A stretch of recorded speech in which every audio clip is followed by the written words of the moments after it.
All right, we can begin. Great. So welcome again to this webinar, Community Review of Translations, and we're really excited to be here today. My name is Anita, pronouns she, her, and I am co-executive director of CACF, the Coalition for Asian American Children and Families. For those of you who aren't familiar with CACF, next slide, please. We are now almost a 40-year-old organization focused really on policy and advocacy for Asian American Pacific Islander children and families. And the best thing about CACF is that we are a coalition, and we're so thankful for our coalition members and partners who are joining us today. We do our work, our campaigns, our leadership work. We do our work in partnership with our coalition, and we hope to talk more with you today about some of that work in regards to translation and really the critical role that community plays in ensuring quality translation. And we're so thankful to be joined here today with so many wonderful folks who have experience in engaging in this. So I'm going to pass the mic on to Mehmood Ghosh from CACF, who is our esteemed colleague in health policy, to take us through the webinar today. Thanks so much, Anita, for the introduction, and welcome all for this wonderful discussion we have today. I really appreciate you all being here. My name is Mehmood Ghosh, and I am the Senior Policy Coordinator for Health here at CACF. In October of this year, CACF released Community Review of Translations Guide for incorporating a community review process for translated materials. This new guide is aimed at both public and private entities across industries who intend to create culturally responsive and linguistically accessible materials in languages other than English. This 10-step guide leads users step by step through the ideation and translation process, with detailed phrases covering the importance of identifying organizations' translation goals, building relationships with potential community partners, the initial translation review process, and more. This guide was created after engaging in multiple projects for multilingual language material development through intentional community collaboration to address New York City's growing needs for materials that target the state's immigrant and limited English proficient populations. I want to uplift the organizations that are part of Forging Partners and have been crucial to the development of this guide: Arab American Family Support Center, Council of People's Organization, Japanese American Social Services, Korean Community Services of Metropolitan New York, Mekong NYC, Minkwon Center for Community Action, South Asian Council for Social Services, United Chinese Association of Brooklyn, and United SACSS. The purpose of today's webinar is to discuss the efforts of CBOs to provide timely, culture-responsive translated materials for a community and provide examples and possibilities of how public and private entities can work in collaboration with communities to support this crucial work. So a little introduction to our wonderful panelists today. Our first is Anita Gundanna, who you just were introduced to, who is the co-executive director of CACF since April 2017. She has worked throughout her career to prevent and address violence against women and children and to promote healthy families, primarily in minority and immigrant communities of New York City. Prior to return to CACF, Anita worked as a consultant with a number of small and growing community-based nonprofit organizations, mostly serving API and immigrant communities. Kenneth serves as a senior advisor for language access at the NYC Mayor's Office of Immigrant Affairs. Ken works with city agencies to expand access to information, services, and participation for New Yorkers with limited English. With the support of the current administration, he and colleagues are also building a multilingual team of language access specialists to provide translation services and other language-related engagement. Liang Ming joined the Glow Cultural Center as the Director of Programs in November 2020. Driven by a passion for GCC's mission of enriching community life through educational, cultural, and social programs, she initiated diverse programs to promote traditional Asian arts and cultures, raise mental health awareness, and advocate for equality, inclusivity, and harmony in the API community. She is also the president of New York Hanfu Corporation, a nonprofit cultural hub dedicated to spreading classical Chinese aesthetics through promoting traditional clothing and festivals. And finally, Rehan Mehmood is the Director of Health Services at SACSS, South Asian Community Social Services, where he oversees the healthcare access, outreach, and enrollment programs. Rehan has testified at numerous New York City Council hearings on issues and policies that directly impact the people of New York. He also represents SACSS as part of coalitions advocating for better healthcare policies and funding for CBOs at the city, state, and federal levels. He received the CACF's New York City Changemakers Award in 2019. He speaks Urdu, Punjabi, and Hindi. Thank you all for being here with us. I'm going to just pin our panelists so that we can begin our conversation.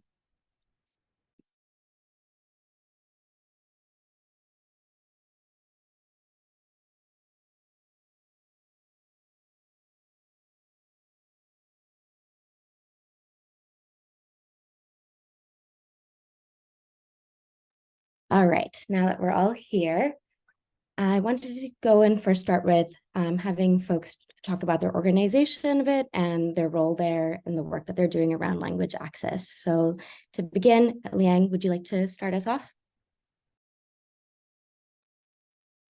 Hello, everyone. Thank you for Ming from the Global Culture Center. We located in the heart of downtown Flushing, just 5 minutes walk away from Flushing's landmark Flushing Library. We are facing multicultural groups, but the majority is Chinese community, and most programs at GCC is English and Chinese bilingually, including programs, and some were specific for Chinese communities, that is in Mandarin.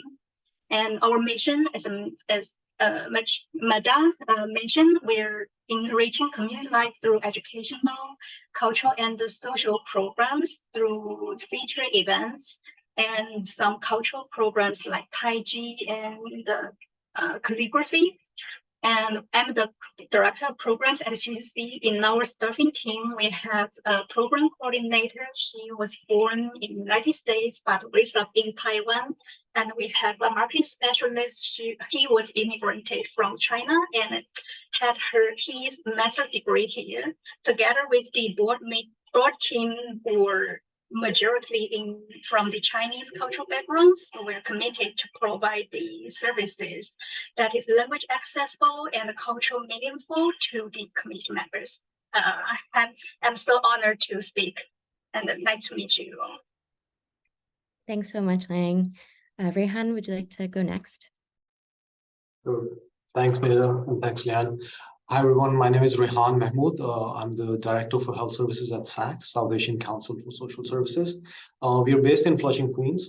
We focus on healthcare access, enrollment and advocacy, senior services, food security, civic engagement, job preparedness, and legal services. We serve over 200,000 individuals every year. And our staff speaks 19 different languages, which includes 12 South Asian languages, all major South Asian languages, and then we also speak Mandarin, Cantonese, Hakka, Malay, Haitian, and French Creole, and Spanish. So that's a brief introduction. Thank you. Thanks so much. And Ken, would you like to go next? Sure. Hi, everyone. I'm Ken Lowe. I'm a senior advisor on language access at the Mayor's Office of Immigrant Affairs. And I presume a number of the audience members may be familiar with the office, but ours is one wing of the Mayor's Office that is focused on improving the well-being of immigrant communities across New York City. A lot of that has to do with policy and implementation of specific services like access to healthcare or immigrant legal immigration assistance. Our particular team's portfolio is around language access, which means working with other city agencies to provide better access for information and services. And part of this is really understanding what that means and how those services are delivered, sort of demystifying what folks are buying and trying to become good either clients or partners around translation and interpretation services. And as part of that, our office is also building out a team of in-house language access specialists, translators, and community engagement specialists. Wonderful. Appreciate that.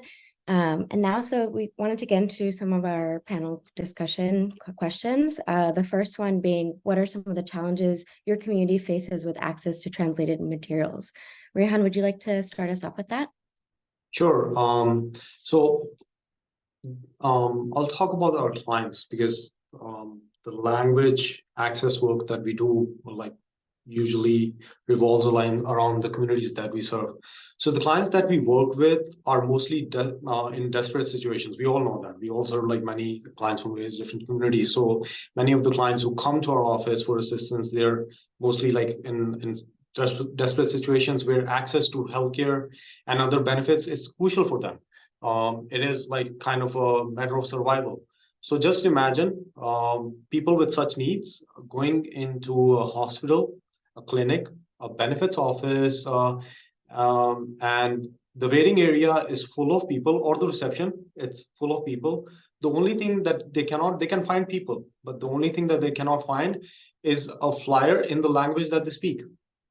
And a person who can help them like understand the flyers. So it's very difficult for them to find those flyers.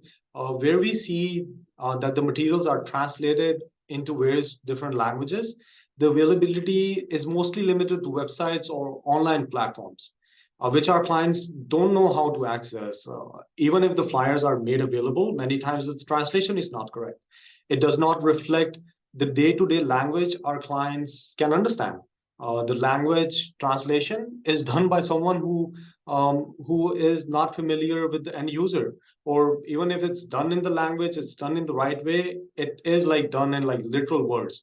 Again, like by someone who doesn't know like who the community is, what the flyer represents, like how the flyer will explain like various different issues that they want to address. There are many clients who can't even read the language they speak. So these clients need assistance. They need to see, they want to meet a social worker, a case manager, a navigator who can, one, speak their language and also understand their culture. Thank you. Thank you so much for bringing up those important points and really like highlighting how our community really needs translation, and there's such a gap between what is provided by our city and our state and what our CBOs end up doing. Liang, would you like to add to that? Yeah, I agree with what he has said. And first of all, I would like to express my gratitude for living in New York State. As the first generation immigrant, I can have the authentic Chinese food kitchen, and we have the Chinese big hotline and the store representatives. The Chinese translated materials from governmental agencies, those together allows me to live like being home. But the challenge is still here. I've reflected. I would say most of them are done by Google Translate, which affects the quality, especially in the medical field. I remember one example, which was told by a Chinese community member. He was asked if he is taking a flooding medicine when he was on a three-way line with the health department and the Chinese interpreter. And that frightened that senior. He thought, am I taking medicine that causes loss of blood? But it turned out that the hotliner just translated the name of the medicine literally, not the correct word. The even bigger challenge is the resources is not enough to deal with the increasing immigrant communities.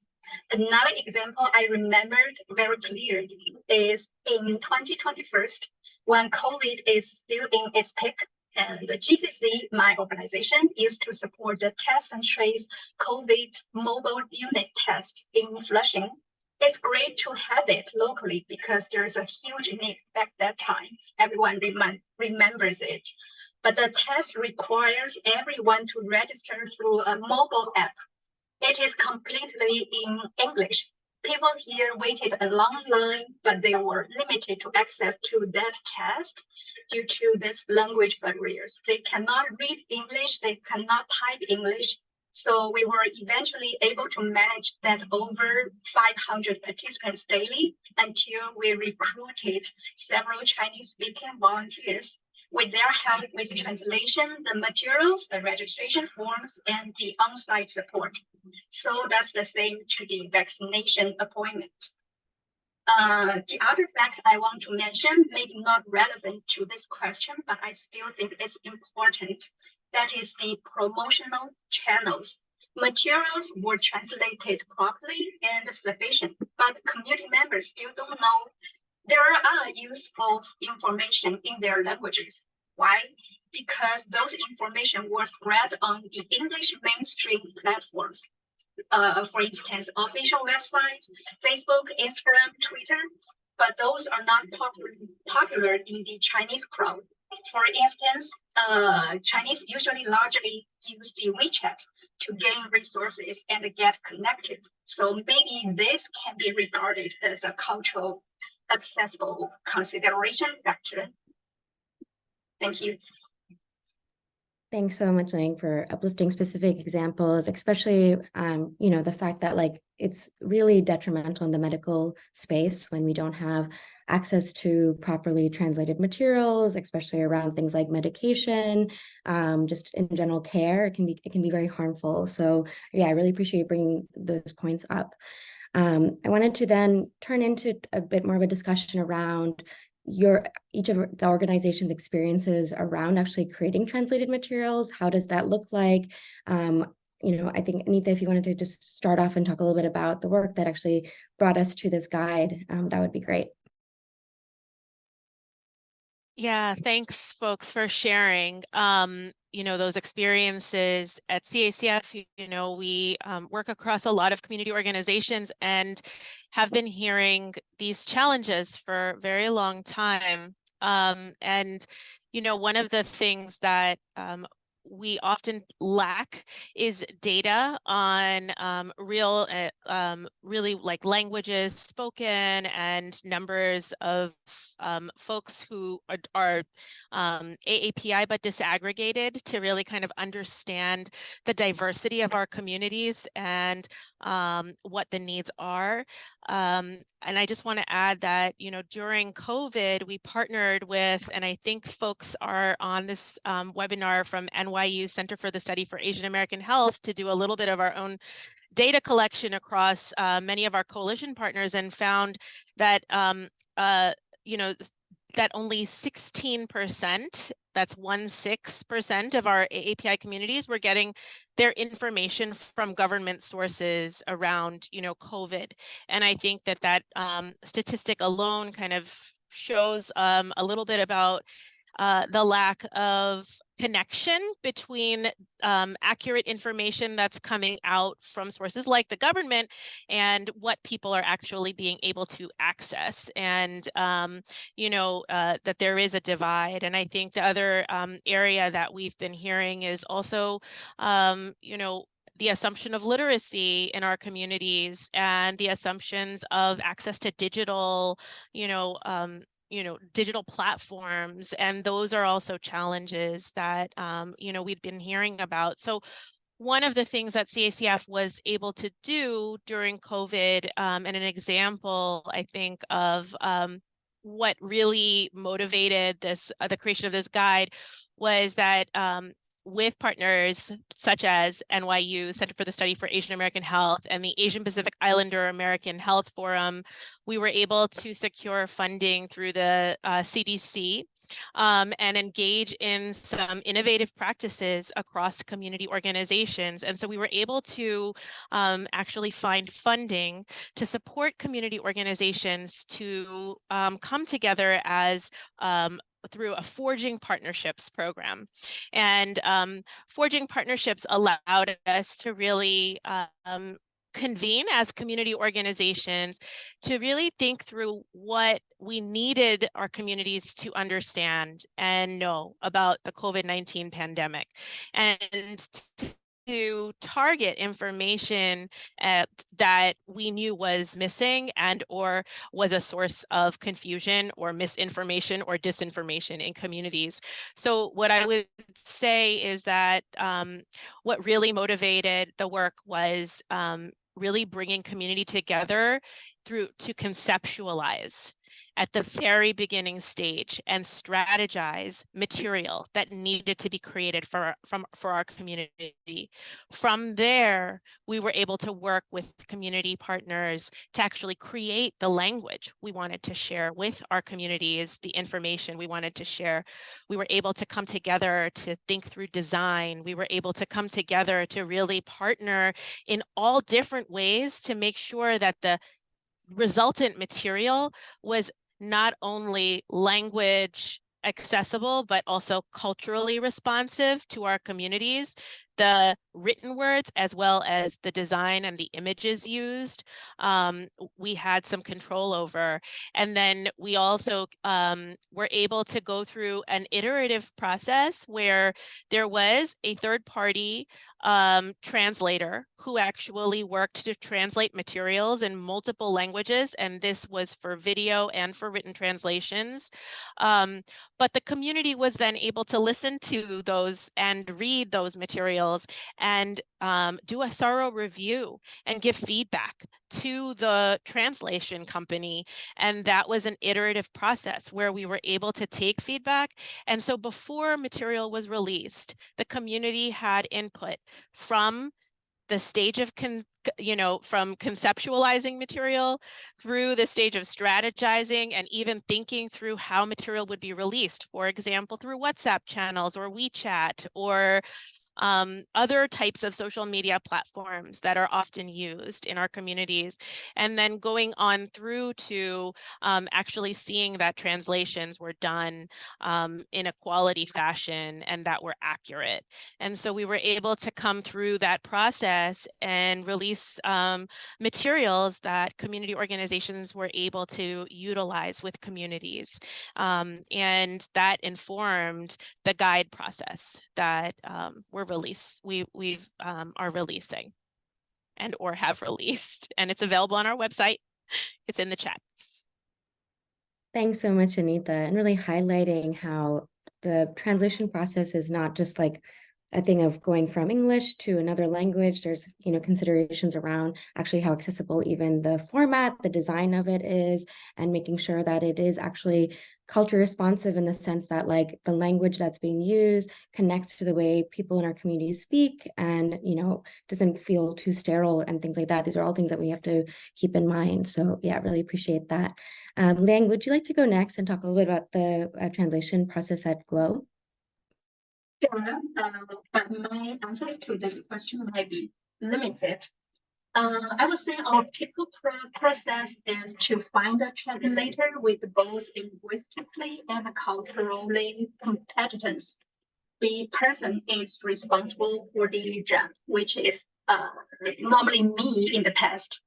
Then with our staff and the board team who is speaking Chinese to review the content, then we simply just publish it. And the challenges we are thinking that we still have the staffing challenges. We have people that speak English, we have people speak Chinese, but it's hard to find both language speaking staff members. And especially with the expertise in translating some certain terms. That's the second point, which is find a correct counterpart in the target language. Especially, I would list an example here, healing.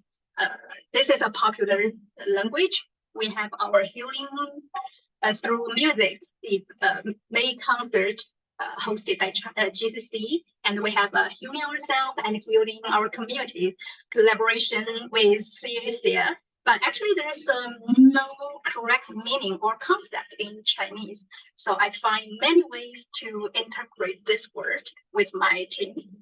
The last one is the cultural contents. Especially in Chinese, we have multiple translations to that. For example, the traditional Chinese food, 粽子, which literally meaning rice dumplings.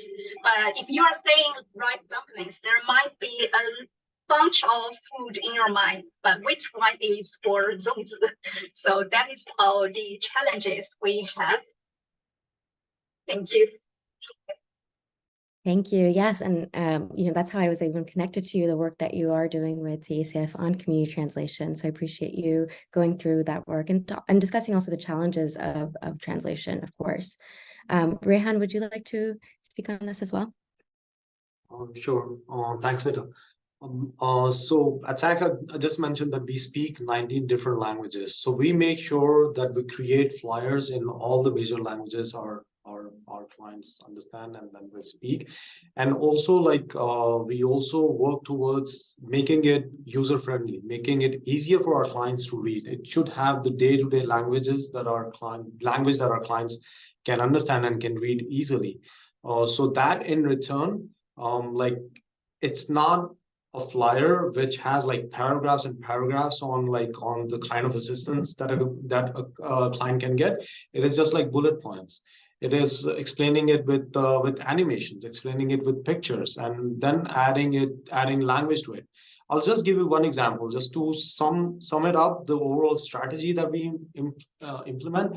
So our office is in Flushing, so we are surrounded by faith-based centers. We have church, gurdwara, a Hindu temple, we have mosque, we have a synagogue. So we are surrounded by all these temples. So we have signs outside one of our office, which is in all the languages that we speak.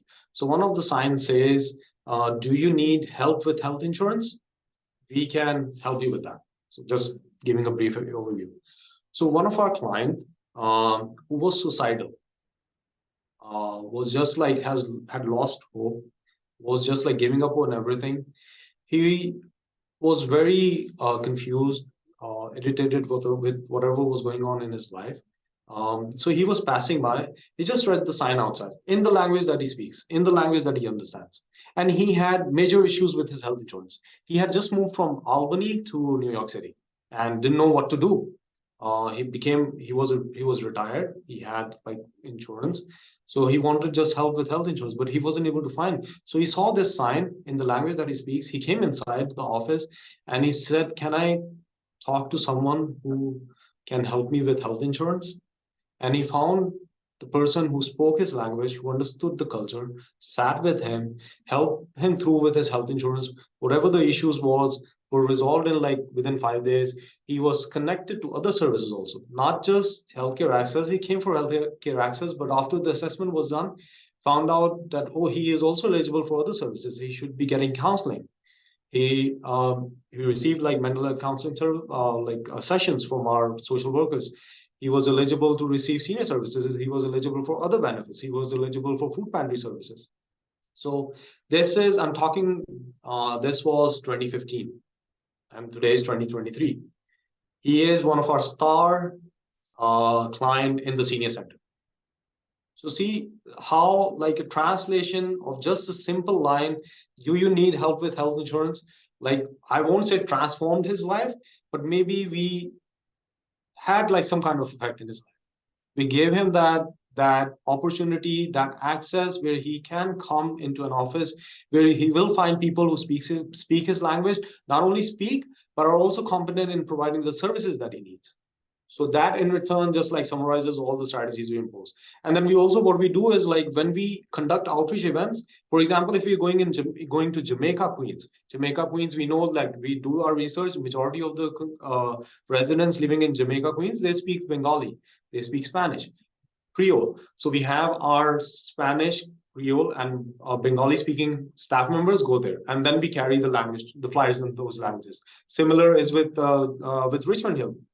We're going to Richmond Hill, Punjabi. So we take our Punjabi flyers. We'll make sure that our Punjabi speaking staff member is available at that outreach event. So that's how we create our workaround, and we have seen it create that effect where like clients start trusting you, and they will come and like ask for various services, and then you can also like provide them all the details. Challenges, yeah, sometimes when clients think, oh, this person speaks my language, he understands my culture, maybe he knows someone from my family, and he might just like put all the information out there in the street. whatever I tell him or her, they will just like share it with my family members, so I shouldn't be sharing it. But that trust you have to develop over the course of time, providing them with flyers, getting them the details in the languages that they understand, and that kind of like creates that trust. So SACSS has been successful in thank you. Thanks so much for providing that incredible example of just how, as Anita says in the chat, language equals community and connection. And that's really highlighted here. And really the importance of it, actually making it simple, making it straightforward is really the most effective. You want something that people catches someone's eye, immediately they know what it's about, where to go, how do they get the help. So that's really important to share. I wanted to actually give a chance to now Ken to talk a little bit about how you're doing this work with language access coordinators in the city level. Sure. Thank you so much again for having me on this panel, and I appreciate hearing the perspectives, and just a lot of it does resonate with me. Just things that we are trying to do, working with other city agencies, including like what Rehan was saying about making it user friendly and the language a person speaks, and just Anita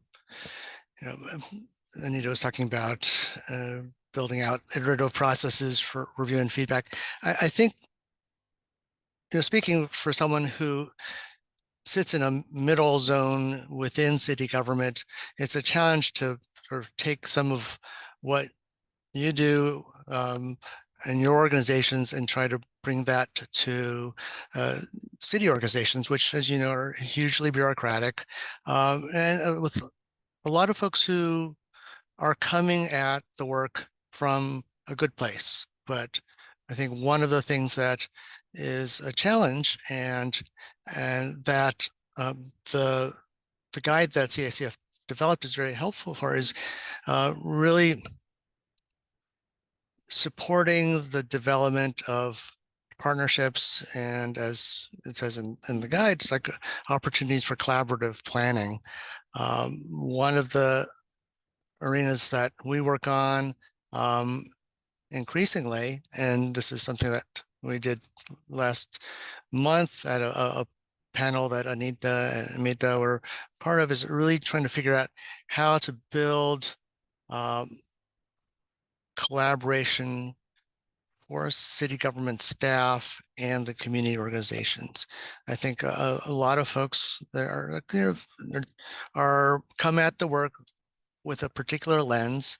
Language access is often an afterthought. Part of our work is really trying to push all of that planning and collaboration further upstream, part of the early decision making, and the community review guide can help spell out some of that work to provide opportunities for more collaboration early on in the stage, or figuring out whatever opportunities there are to work together to plan better, to review better, to create these feedback loops. And I think the main thrust, like the overall thing, is just like communicating to a diverse city is critical to the effectiveness and equity of all the work that we do in city government. But the language work is not transparent to either city staff or to constituents in the city. So it's something that our work, and hopefully the work that we can do together, will get towards the trust, towards the relationship building, towards making clear when things are not working out, and figuring out the solutions together. One of the things that our office is doing, and for folks on the webinar to know, is that next month we're releasing a guide, not a guide, a CBO survey, this on CBO capacity to provide language services, whether that's translation or interpretation, consultation work, This is in response to a law that was passed by council, and it became law earlier this year. But it's really a part of our work to see what the landscape is currently of CBO's ability to deliver translation or interpretation work, sort of in the way that city agencies would currently buy it from other commercial vendors. And there's definitely benefit from the expertise and the systems that those commercial vendors bring, but there's so much more that that agencies can do with community organizations to make sure that that work is being done effectively, and that ultimately the communication is happening in the way that we often assume it's happening, but may not be the case. And I've gone on a little bit, so I'll just leave it at that. I really appreciate that answer, Ken. I think, thanks to people like you who are in these spaces trying to bridge that gap more, it makes us hopeful that there will be further collaboration happening. I'm really looking forward to this CBO survey. I know we've spoken about a bit too, and I'm sure folks here are looking forward to filling that out as well. So definitely keep your eyes open out for that. I wanted to actually go into more about how we can talk about, sorry, if you can hear all the noise in the background, there's some fire trucks passing, but all to say, I would love to get into more about how we can look into CBO and institutional collaboration, whether that's with public and private entities. We really want to envision that more intentional collaboration is possible. So I wanted to really center this around talking a little bit more actually with you, Ken, and as well as Anita. And of course, we have time for all of us to respond to that. And also feel free if folks have questions from in the audience, have any questions, to put that in the chat, because we do have some time for Q&A. But Anita, could you kind of start us off around this conversation around, what is the vision around collaboration? Yeah, thanks. Ken, I really appreciate all the efforts that Moya is taking here, and I know that our community partners do too. I think that the overarching sense that we know those of us here, at least those of us here today who are joining the webinar and participating in the panel, really have this investment in ensuring that language is a central part of what is considered as supporting New Yorkers that are struggling and or who are most marginalized. And really, it is a justice issue. It's an equity issue, and I think that what's really wonderful is that there are a lot of community organizations who want to be a part of that solution. And I say this because, I know that we have community partners and, on this call, I know Rehan and Liang, you are representing a lot of community partner voices and CBO voices here where in fact, it is harder for CBOs to work when we're working with clients who have already been misinformed by, lack of quality information and or wrong information. Unfortunately, we have those in our societies who also mislead communities or take advantage of those who are limited English proficient and, engage in disinformation. So I do think that community organizations are really invested in ensuring solutions, and not always, I think, I think there's two key things I'd like to just open up into the space. One is, the work that community organizations do, and any partnership and any work, and I am sure, Ken, this is something that your office is invested in and looking to support, is that any work that community partners and organizations do really requires resources. And so that's something that I just want to uplift in this space, that the work to support translation, the work to actually do quality checks on information that's being put out there is actually work and takes time and effort from community organizations. I do know that community organizations want to engage in that, but there are obviously so many things that our community organizations are called to do to support our communities. And so one of the things that we highlight in the guide is really the importance of resourcing our community partners to support the work of quality translation. The other thing that I want to uplift is that we all know as community organizations that many times third-party translations and or third parties are used. And you know, I know, Liang, you mentioned this idea of using Google Translate, and, you know, what is the quality of those third-party vendors that are being used? There are definitely times where our CBO partners get a call for reviewing materials, and those materials were not translated with the best quality vendors at the start. So it makes it much more difficult for community partners to engage, to actually review those materials and or provide feedback. But it is actually a really great thing that community organizations were actually consulted. My recommendation and I hope that's coming out strongly in the guide is to involve community partners earlier and earliest possible on, like you mentioned, Ken, and in the process, so that the worst case scenario would not happen, which we have also encountered where government has put up information and released translated information, but then after the fact, the community partners have found that that material lacks quality and is inaccurate, and the material actually had to come down.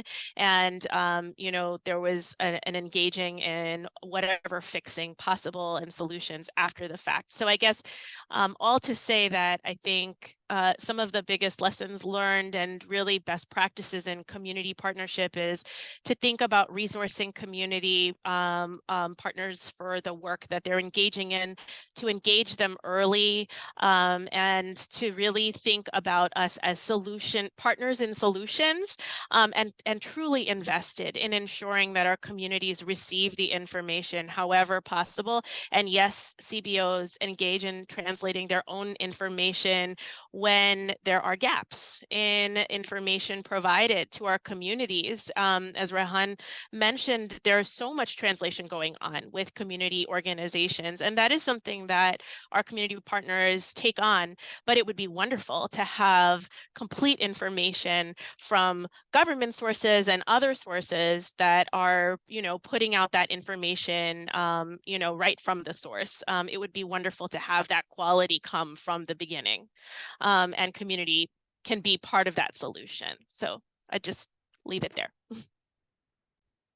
Thanks so much, Anita. Yeah, I think, and you know, one thing that is a theme here is like a need for more transparency from our institutions in terms of, you know, if they're using vendors, what is the process with the vendors? I think, you know, we see with some of these like really big ones like Language Line, it's really difficult to really tell like what are the, you know, who their translators are, like what is the kind of training that they get, when is software is being used, or, you know, what it seems like we've all agreed on is there are a lot of Google Translate being used, and, you know, a bit more transparency around that, of course. And I think, you know, in engaging with our community organizations in that work, that feels like an absolutely first step as well. I would love Ken to also, you know, respond to this and talk a little bit about from the side of, you know, in the city and overall, like what are like the logistics around or obstacles also around, like, you know, funding project, you know, like having a project based or making it more of a regular thing to have more collaboration from the beginning for a translation project. Sure. Let me try to see where to start here. I think, you know, from the city's perspective, it's an evolutionary process. And I think, you know, 10 years ago, the city agencies really just were not doing much on as much as they could, or, you know, as step back and say they were not doing much on translations. Like it's been a process to get commercial translation services in place to train up agencies to use them. And in the evolution of that, we realized like the gaps that are in quality that are delivered by a lot of the commercial vendors. You know, even I see that with work we do, and now that we have a team of in-house linguists who are familiar with the needs of the community, you know, we also are reviewing what's delivered and seeing the same issues that you do. I think what you know, what's ideal for improving the quality of a document may vary from what's ideal with improving a project, you know, and it's different with them improving for broader engagement. So these are things for us to talk about in terms of like where CBO collaboration can fit in. I think you want to get it as further upstream as possible so that, you know, there's so much information out there, and we want to be mindful to what's most useful to communities, to New Yorkers, because, you know, what someone who's running a program may think is important because they know that topic so well may not be what's useful to many to New Yorkers to get to like to double down on Rehan's point about, you know, making things user friendly and what's useful. So I think that's a really big role for partnership with CBOs. When it comes down to more specific kind of like the service in terms of translation or community review, I think the CBO survey that's going out is going to help inform a lot of where folks are at and what the challenges are. I think one of the reasons why city agencies don't work with CBOs as effectively as they could is because of the bureaucracy and the procurement challenges in terms of like buying services from a CBO. We're often limited to micro purchases, you know, under 20K or through some kind of discretionary funding through council, things that are not the same kind of commercial relationship. And so it's something that we're going to have to navigate to actually reduce those barriers to more collaboration in that arena. But I think there's just a lot more that can be done just through awareness and transparency, like for city staff to know what community organizations are there and to provide opportunities to speak and to address some of these challenges. There are things that other city agencies are starting to work on. At the panel that Anita was part of, one of our colleagues over at City Planning spoke about a broader multilingual workstream while working with community organizations to just be more closely tied and engaging around land use decisions. And that can go that can apply to almost any city agency, and just in terms of getting those things right. But, you know, on the flip side, I know that CBO staff are doing so much and have limited bandwidth and are not compensated for a lot of things. So, you know, just like figuring this out, how to do this in a more streamlined way that, you know, supports your needs and city needs is something that you know, we can do together. And maybe that's something like a group like CACF can also help sort of think about what that pathway forward looks like. And I just want to mention one other thing. And this is something that came up at the forum that we went to, that we were all part of. I'm just putting this in the chat. So for anyone who is working with a city agency, a CBO, This is a resource that one of the partners that we had, the Civic at the Civic Design Forum, the Service Design Studio, has put into place a way to at least one measure to help provide some funding for community engagement, including around the language work. Thanks so much, Ken. I'm just keeping in mind of time. We have a few awesome questions from the audience. So I'm going to start off with one that's a follow-up to a comment Anita had made, asking, how can we as CBOs increase our advocacy to New York City agencies for better and actual language access? Is there specific actions we can collectively take to be a part of these ongoing conversations to make sure the solutions are community-centered and equitably paid? I'm not sure if someone here wants to answer that. I would also like to just uplift, we have a campaign called Found in Language Access that really focuses on how we can improve some of these issues. Rehan, SACSS is actually part of it. And, we work a lot with Ken. It's something that, we're always welcome to engage folks on how to, advocate more for these services and improving them. So, please feel free to also reach out to me if you have questions around this. But I wanted to just give a second also to see if any of our panelists wanted to just answer on what has advocacy looked like for you? Is there any specific actions that you are currently part of or would like to see more of to make sure that there's more solutions toward these translation issues and general language access issues?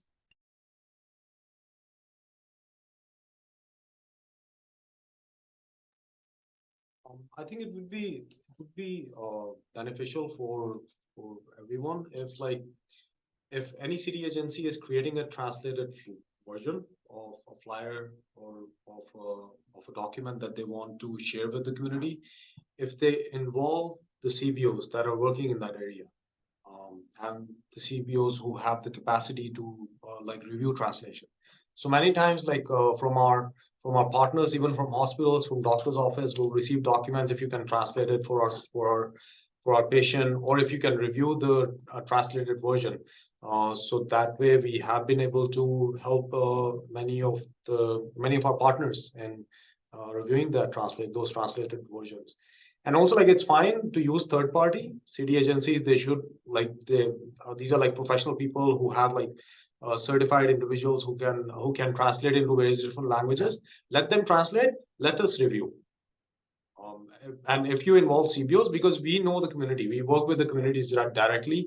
We know what kind of information, if it goes to them, would be beneficial and would have an impact and would make it easier for them to understand, rather than going away from the benefit. I'll just give you an example. Recently, I was just going through a translated version of a press release on certain benefit that was released by one of the highest office. I won't give you the name right now. So the translated version in Urdu, the translation was as if they're not trying to give benefit to the community, but they're going to take it away. Whereas the English version showed that, we're working towards creating these kind of opportunities for the communities that you all serve, and this is what's likely going to happen in the future. So, but the translation material was off the hook. It was not well translated. So if CBOs are involved, then I think it would give some input. Whereas we can also because we also involve communities. Our community members, they don't just read flyers, they also give feedback. We have clients who come in and say that, oh, this flyer is not translated correctly. Can you please tell whoever did this flyer is not in the correct language that we use in our daily life. So yeah, involving CBOs will be beneficial for everyone. Yeah, absolutely. I think really highlighting the fact that there needs to be more open communication abilities to be able to address, whenever there's a translation issue. I know we've experienced where once we saw something from New York State Department of Health that was poorly translated in several languages, our patient navigators had brought it up, and luckily, because of our network, we were able to actually speak directly to the person who is responsible and be able to provide some of that feedback. But a lot of times we don't really see easy ways to be able to actually have these conversations and do that kind of, improve. And so that's where, again, going back to what the guide uplifts of like actually engaging CBOs from the beginning of a translation process, and acknowledging that, yes, there's still third-party vendors involved, they are professionals, they are not going away, and they actually, there is a need for that because of CBO's capacity, but acknowledging that the CBOs can provide that community perspective and really be able to ensure that there's the most impact when those materials come out. We have a minute left, and I did want to just, if folks are okay with staying on for a couple more minutes, there was a question actually specifically for you, Ken, around, are there any action steps we can take to advocate for greater transparency of the city/Mayor's Office of Immigrant Affairs language work so that city agencies can be held accountable with provision of language assistance services? So, good question. Sitting in this position that we are in relation to city agencies, we monitor implementation of a particular law, local law 30, and there are a number of different laws that have language access components to it. So I'm thinking that one of the ways that agencies will see more about this is more direct feedback around what's missing, what issues around language quality. I mentioned in the chat that anyone can make a language access complaint to 311.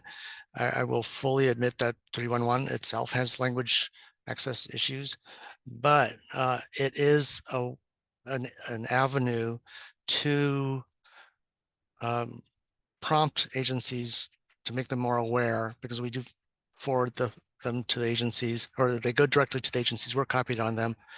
I would also say the comptroller too has a new language access complaint line. It was released this year. To be honest, I don't know how that's functioning. I'm glad it's there, but like what that will lead to, I'm not sure. But I think it's all part of more of this feedback cycle on specifically on language issues. Beyond that, to work with the council members who are very strong advocates on language access. Some might think that it's not my position here to say work with the council on language access, but there are some very strong advocates. Councilmember Wong, Councilmember Hanif, Councilmember Ong, and anything that we can do to raise this and make it more transparent, things that agencies have to speak up for, is helpful in this cause. Thanks so much, Ken. We are now definitely over time, but I appreciate you all for staying on and our panelists for such an incredible conversation. We will have this recording available afterwards, and we'll share it out so that folks can reference back to it. Again, also, I really do welcome folks who are really interested and concerned around this work to reach out to us. Ken also put his email there, and I've also put mine there. We want to make sure this is an ongoing conversation. This is such a crucial part of the work. So yeah, really appreciate it. And as mentioned, the guide is available in the chat as well. Please take a look, and any questions, concerns you have, you should reach out to us as well. But yeah, I hope everyone enjoys the rest of their evening, and yeah, looking forward to continuing this conversation with you all.